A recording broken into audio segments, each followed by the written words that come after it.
গাজায় একদিকে চলছে ইসরায়েলের বোমাবর্ষণ, অন্যদিকে বৈরী রূপ নিয়েছে প্রকৃতি। রাতভর বৃষ্টিতে ভয়াবহ পরিস্থিতির সৃষ্টি হয়েছে গাজা সিটি ও খান ইউনিসের বাস্তুচ্যুত শিবিরগুলোতে। তীব্র বাতাসে ভেঙে পড়েছে কাপড়ের তৈরি তাঁবুগুলো। শত শত বাস্তুচ্যুত পরিবার ভেজা মেঝে, পানিতে ডুবে থাকা বিছানা আর ভেঙে পড়া তাঁবুর মধ্যে আশ্রয় নিয়েছে। ভাঙা অবকাঠামোর কারণে রাস্তাঘাটের পয়ঃবর্জ্যও ঢুকে পড়ছে তাঁবুগুলোতে, বাড়িয়ে দিচ্ছে অসুস্থতার ঝুঁকি। আমাদের কোনো সুরক্ষা নেই। বজ্রসহ বৃষ্টি হচ্ছে, আর আমরা যতই প্রস্তুত থাকি না কেন, এটি শুধুই একটি তাঁবু। আমি আমার কন্যাদের সঙ্গে তাঁবুতে থাকতাম এবং এটি আমাদের উপর 5 বার ধসে গিয়েছে। এটি নর্দমা। যেমনটি আপনি জানেন, গাজায় কোনো অবকাঠামো নেই।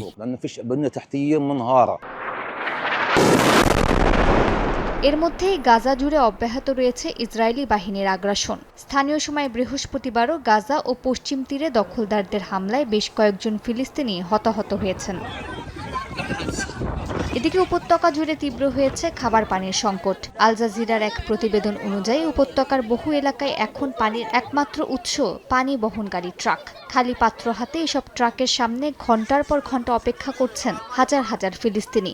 স্থানীয় কর্তৃপক্ষের তথ্য মতে গাজা সিটির প্রায় 70% পানি সরবরাহ অবকাঠামো অচল হয়ে পড়েছে।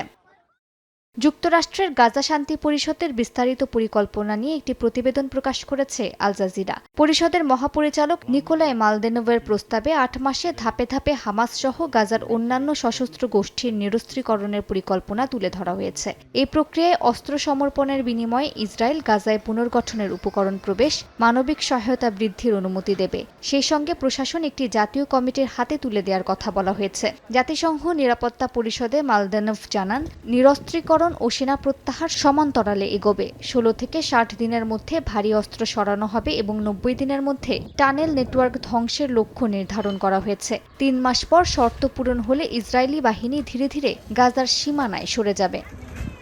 মালিহা সুহরওয়ার্দী, সময় সংবাদ।